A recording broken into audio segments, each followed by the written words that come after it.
Hola, hola, bendiciones, shalom.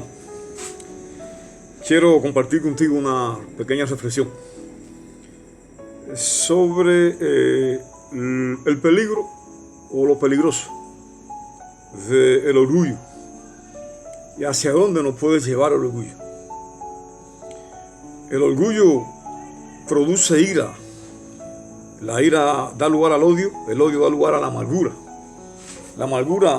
produce venganza y la venganza produce muerte. Hay una historia en la Biblia, en el libro de Esther,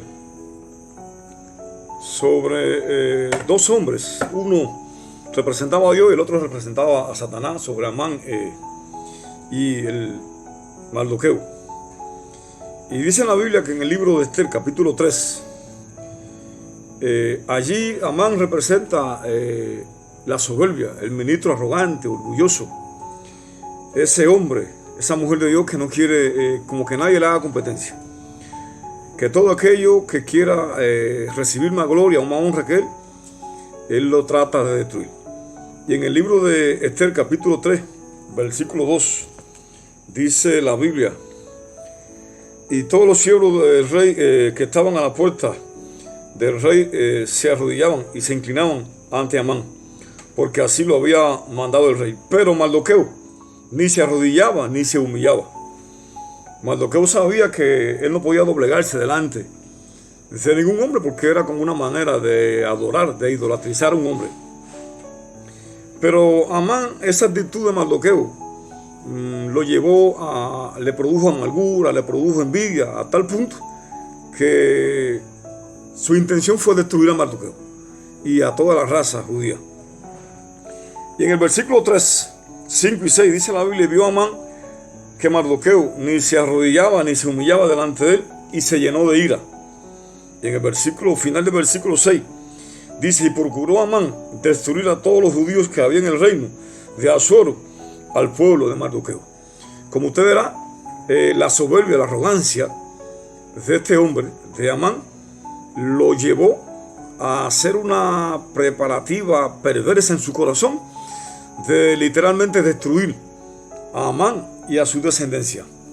Pero me llama la atención cómo Dios honra a aquellos que le son fieles, a aquellos que no adoran a los hombres, a aquellos que no tratan de agradar a los hombres, sino que tienen un compromiso en alma, cuerpo y espíritu de vivir y de solamente doblegarse, inclinarse delante del Todopoderoso, del Shaddai, del que lo salvó, el que lo redimió a través de Cristo Jesús. Y en el libro, capítulo 6, Amán allí, que era un buscador de honra, Amán era un hombre sediento, era un hombre hambriento, obsesivo con las posiciones, la grandeza, los elogios de los demás, mientras que Mardoqueo despreciaba, Mardoqueo renunciaba a todas estas cosas. Aquí vemos a este hombre, Amán.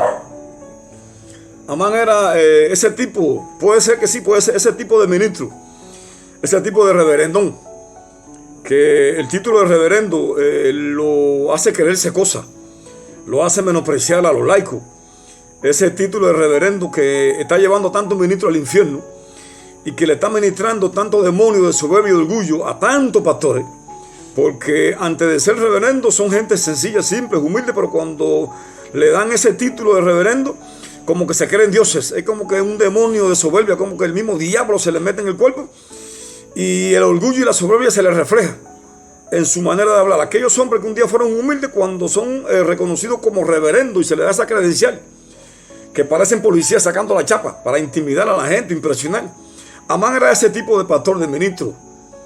Pero veamos cómo Dios derriba a todos estos soberbios, a todos estos arrogantes. Y Dios quiso demostrarle a Amán que la verdadera honra no viene de los hombres, sino que viene de Dios. Y que él le iba a dar una enseñanza a Amán, de que Mardoqueo, por ser esclavo, iba a recibir una honra, y iba a ser a través de su propia persona. Dios aquí cumple lo que dice el Nuevo Testamento: a los que se humillan son exaltados, y a los que se exaltan son derribados, son humillados. Y aquí está Amán, capítulo 6, versículo del 6 al 9, dice en la Biblia que el rey preguntó.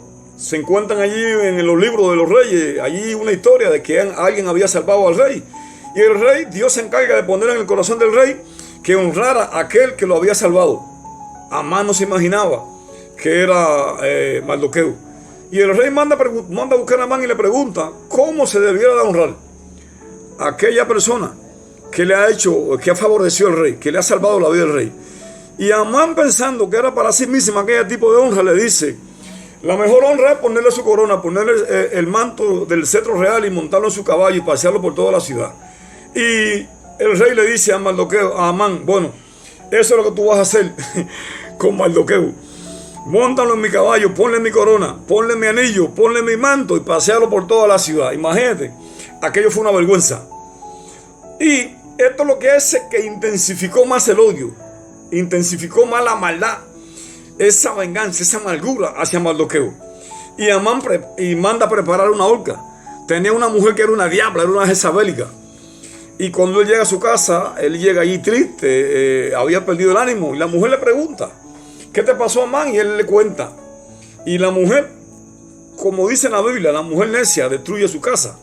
Esta no era una mujer sabia, esta no sabía edificar su casa, sino que ella acabó de empujar a Amán y a su descendencia, a su familia entera. Lo que no cumplió Saúl con la determinación de aquellos perversos de Amalek, se cumple, creo que se cumple en este pasaje aquí, porque esa descendencia de Amán fue aniquilada. Y dice en la Biblia, en el capítulo 7, vemos cómo se manifiesta el juicio divino contra los soberbios, contra los arrogantes. Aunque se tarda la justicia divina, ella siempre llega. Y dice la Biblia en el versículo 9 en adelante: y dijo Arbona, uno de los eunucos que servían al rey: he aquí en casa de Amán la horca de 50 codos de altura que hizo Amán para Mardoqueo, el cual había hablado bien por el rey. Entonces el rey dijo: colgarlo en ella. Así colgaron a Amán en la horca que él había hecho preparar para Mardoqueo, y se apaciguó la ira del rey. Que esto nos ayude a ser gente con corazones bondadosos, que esto nos ayude y nos lleve a reflexionar, a no envidiar a aquellos que van por encima de nosotros, los que están prosperando más que nosotros. Que esto nos ayude a celebrar con aquel que le va mejor en la vida que nosotros, y que esto nos ayude a mantenernos mansos y humildes, y a no guardar ningún tipo de actitud perversa en el corazón contra un hijo de Dios. Ay de aquel por el que vengan los tropiezos, dice la Biblia. Dios te bendiga, Dios te guarde, es mi mayor deseo.